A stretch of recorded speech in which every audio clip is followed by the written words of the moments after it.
Before we get started here, I just want to take a deep breath. So bear with me here, real quick. All right, let's buckle in. John Tortorella has been fired as the head coach of the Philadelphia Flyers after being with the team for 3 seasons.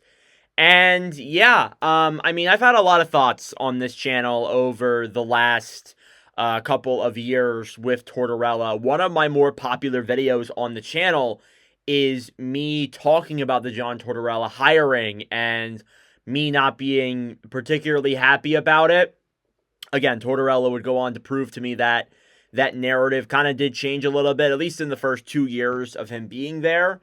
And I gotta say, I've met John Tortorella. Here's a picture of John Tortorella on screen right now, meeting me, signing the back of my jersey. What's funny is he signed the completely random area. Like, you can tell where all the players signed, and he signed in the complete opposite area. He's a great person. He's a great guy. I had a great conversation with him when I met him in Philadelphia back in February, about a month ago, to be honest. And now we're a month ahead and he's out of a job. And it is unfortunate. I'm going to say that because, again, I like Tortorella. He was a great person, great guy. He was a good coach. Here's the problem with Torts. It's the wrong time. If we were a team that was contending and we were a team that was fighting for a playoff spot, then I could get behind John Tortorella being the head coach of the Philadelphia Flyers. I could get behind it. But the way I see it now, with the direction that this team's going in, the moves that they have made in the offseason, in the regular season, at the trade deadline, it all tells you that we are heading towards a rebuild, or we are in a rebuild. And to be honest with you, Tortorella doesn't fit that. He even said that in a post-game conference, said that he's not really interested in coaching this kind of season. Now, I'm going to say this. I think some people took that a little bit wrong because it's Tortorella, first off. And secondly, I don't think he meant that in that context. He didn't want this team to be where they are. Not that he wasn't interested in teaching it, but he wanted the team to be a contender. And even no matter how you word those comments, it's not a good look. And it pretty much put the nail in the coffin that Tortorella was either going to get fired at the end of the season, which is what I thought was going to happen, to be honest with you, or he was going to be fired today. And literally ASAP. I'm kind of shocked that they did this now and not in the offseason, because there's 9 games left in the year. They go and they make this move. They bring in Bradshaw as the interim, who we'll get into here in a little bit. I have a lot of thoughts. I even wrote down like legitimate notes of things to go through. There won't be stats or anything like that, but I just wrote down things I want to cover. And it's a little bit weird because I figured they would keep him around because the team has just been that awful. And maybe being that awful would contribute to a higher draft pick. But overall, I don't really think the coach makes much of a difference. Like, this is a team that has a lot of glorified fourth liners and just isn't ready to contend. And I don't think I'm surprising anybody by saying that. Now, one thing that I have been saying a lot, especially since Philadelphia was eliminated at the end of last season, around a year ago today, I sat in this very chair and I said, this season is going to be what we look on in a couple of years of one that kind of screwed us. And looking at it now, a year after, it 100% did. Because imagine if we were what we were expected to be, and we were the worst team in the Metropolitan Division, one of the worst teams in the Eastern Conference, and we ended up picking in the top 5 in last year's draft. I think that would have made one hell of a difference in terms of where this team would be at, our draft capital, our prospect pool. It would make a massive difference in everything. And I'm not saying that I don't like Jet Luchenko. I'm not saying that I don't like any of these guys that we drafted in that draft. But imagine where this team would be right now if we had Ivan Demidov, if we had a guy like Caden Lindstrom, even if we got lucky enough and got first overall and got Macklin Celebrini. Imagine where this team would be then. But last year, we decided to be a team that was good for a lot of the year. And I said in videos, numerous videos last year, because last year was a drama-filled year. One of the craziest years I've ever seen with this Flyers team since I started covering videos. I said it was fun, but now that I look on it a year later and they fell out of the race and they didn't make the playoffs, I look at it in a completely different light. Because if you made the playoffs, making the playoffs is one thing. Because you could have seen that and been like, oh, let's go out and get somebody who can help our team in the right now. And especially with Michkov coming over literally this past year, it would have made one hell of a difference.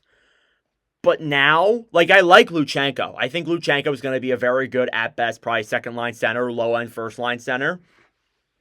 I don't think he's going to be anything more than that, to be honest with you. But now, I really wish we just tanked. I mean, again, like, I get it. You want to see playoffs. I want to see playoffs more than anybody. But, like, last year just really screwed us. And I cannot say that enough. Like, if you were going to make the playoffs and you were going to, like, contend, make the playoffs. Don't fall out at the end of the regular season, because that completely screwed this team over in almost every sense of the imagination possible. So, yeah. Again, the comments from on Tuesday night against Toronto, where they got absolutely pummeled. They've allowed 14 goals in the last 2 games. I don't even know the totals after that. They have 2 wins, period, not even in regulation, this month, in overtime at that. They have 3 regulation wins since the Four Nations break. I don't know.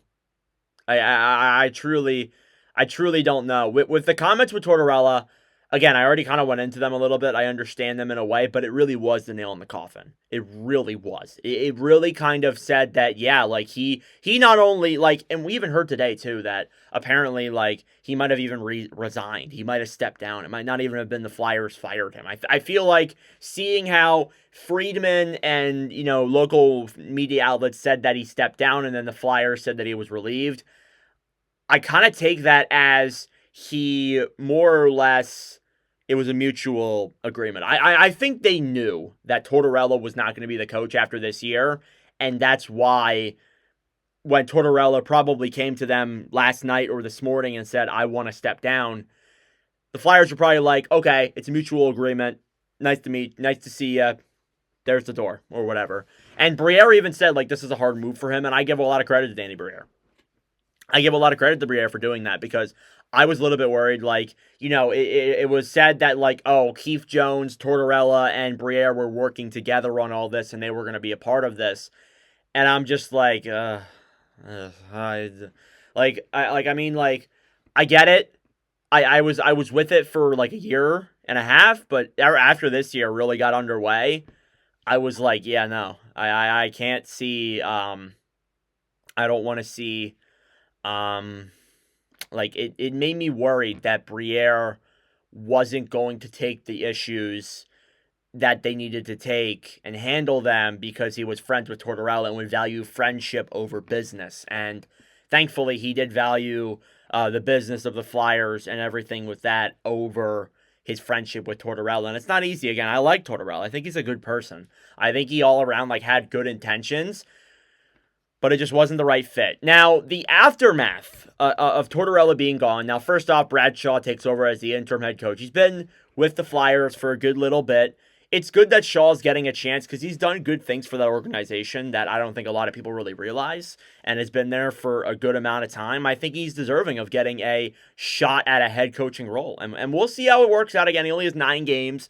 But maybe if he makes an impression over these 9 games, which, first off, just lose out, please. I can't deal with the Flyers firing Tortorella and they went out and then they ended up picking 8th overall. I can't deal with that.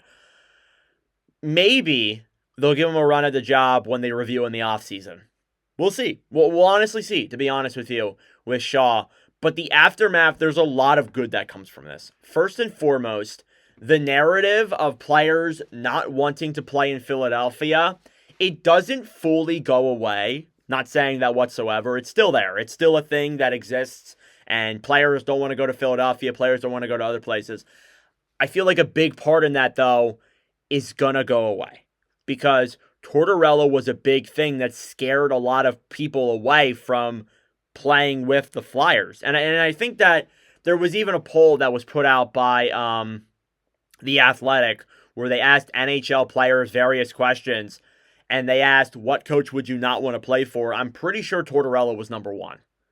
And seeing that narrative go away, I think that's going to make things better for Philadelphia in a sense that players are going to want to play there now. Like, even players like that they were going to draft that were coming up, maybe they weren't interested in John Tortorella and all that. And to be honest, I think that narrative does change a little bit. And I hope people get what I'm saying. I'm not saying that all of a sudden everyone wants to come to Philadelphia. But what I am going to say is the narrative of not wanting to play for John Tortorella, it isn't there anymore. And you got to have another reason to not want to play for the Flyers. So that's kind of how I look at that. As well as that, too, there are going to be a couple players who really benefit from this. Almost everyone on the roster. Sean Couturier has had his issues with Tortorella. I think they've solved them. Matvei Michkov, who had really big issues with Tortorella this year in terms of, like, Torts would just bench him for, like, entire games. And I feel like that was really going to affect the chemistry. That being out of there, I think, is definitely going to really help. I do think Tortorella made some good decisions with Michkov, but a lot of them I was against. Just let the kid play. Who gives a shit? Just let him play. I also think, too, like guys like Cam York, guys who really didn't get much of a chance in the lineup, are going to get better chances now with Tortorella not being in the fold. I think there's a lot of benefits from this that you can really look at with this overall Flyers roster as a whole right now. Now, again, we talked about the aftermath with the players. What's the next step? Now, first off, the next step is getting a new head coach. And I've come up with a couple of names. Rick Tockett's been a name that I've seen circle around social media over the last couple of weeks. Totally get it. Jay Woodcroft has actually been around the Flyers, was around the Flyers during training camp last season, or at the beginning of this past year. So I could totally see them going down that road. I have seen Joe Quenneville's name get brought up, which I'm not really interested in. I have almost no interest at all in going on and getting Joe Quenneville. And then David Carl. David Carl is the head coach of University of Denver. He has won 2 national championships with the team. He's going up on 3. He has won 2 World Junior gold medals with Team USA in the World Juniors. He is somebody who's from Denver, and the Flyers like their Denver guys. Like Massimo Rizzo, I think, played for Denver. Bobby Brink played for Denver. I swear to God, Alex Bump played for Denver at one point. I think he's on Western Michigan now.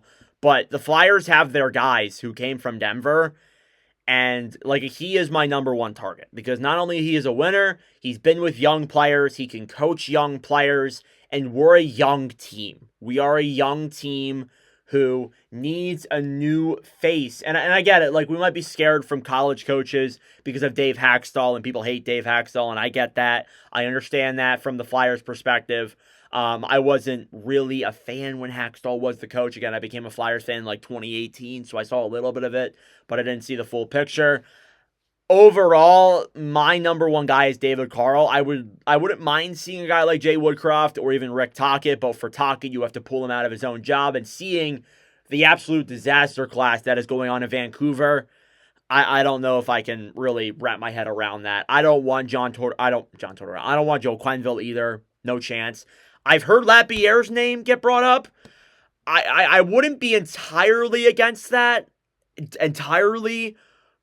But I don't know. I've had some issues with him coaching in the minors. I mean, it would make sense. Like, you're a team that's rebuilding. You're going to have a lot of young players. It would make sense in a sense that, you know, you want to have, like, a youth guy in there who's worked with a lot of those guys down in the minors. Again, Chicago did the same thing. They brought up Sorensen.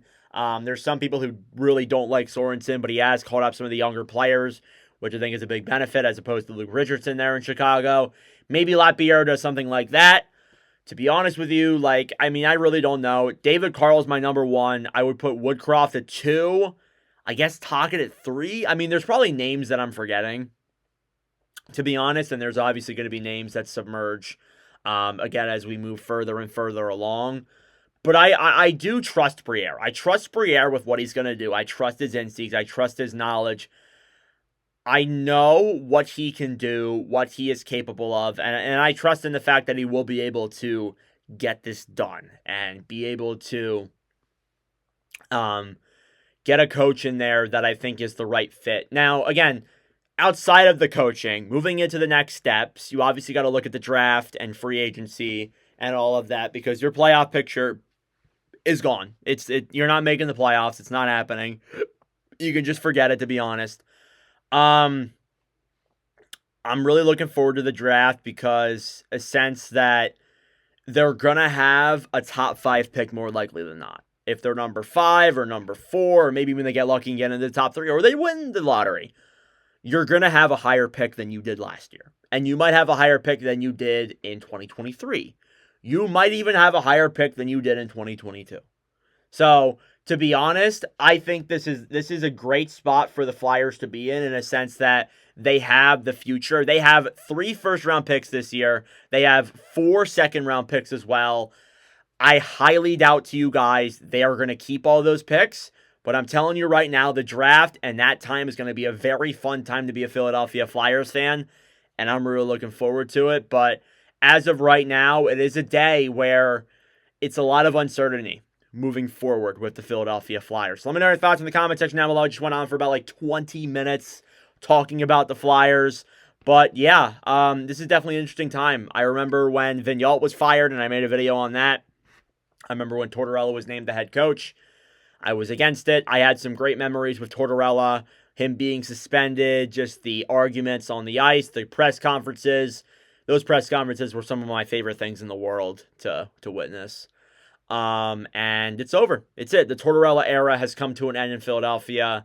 It stinks. Sucks it didn't go the way we wanted it to, but it's going to happen at some point. So let me know your thoughts down below. Thank you guys for watching. If you enjoyed, leave the video down below. And please do consider subscribing to join the community that we're building here. Again, we'll have more regularly scheduled videos coming up soon, but that's it for me. Thank you for watching, and I'll see you guys in the next video.